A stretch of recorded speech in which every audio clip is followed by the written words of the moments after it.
Online પેમેન્ટનો ખોટો message મોકલી છેતરપિંડી કરનાર બે વ્યક્તિઓની પોલીસે મુંબઈથી દબોચી લેતા બે ગુનાનો ભેદ ઉકેલાયો હતો।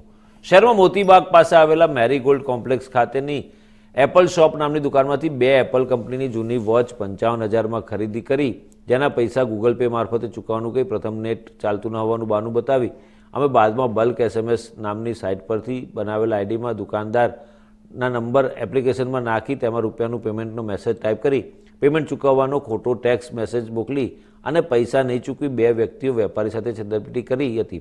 આ ગુનાનો ભેદ ઉકેલવા ડીઆઈજી નિલેશ જાજડિયા અને એસપી હર્ષદ મહેતાએ સૂચના જારી કરતા ક્રાઇમ બ્રાન્ચના પીઆઈ જે પટેલ સહિતના સ્ટાફે તપાસ હાથ ધરી હતી। મુંબઈ હોવાની બાતમીના આધારે એક ટીમને મુંબઈ રવાના કરી હતી। વેપારી સાથે છેતરપિંડી આચરનાર મૂળ મહેસાણાના અને હાલ અમદાવાદમાં ન્યૂ રાણીપ વિસ્તારમાં આવેલા આશ્રય એપાર્ટમેન્ટમાં રહેતા અક્ષેશ દિનેશ પંચાલ અને મૂળ ગીર સોમનાથના ઉનાનો તથા હાલ મુંબઈમાં મલાડ વેસ્ટ વિસ્તારમાં લિબર્ટી ગાર્ડન પાસે આવેલા અંબર એપાર્ટમેન્ટમાં રહેતા ભાવિક ધર્મેશ પડિયારની ધરપકડ કરી બંનેને જૂનાગઢ લાવવામાં આવ્યા હતા।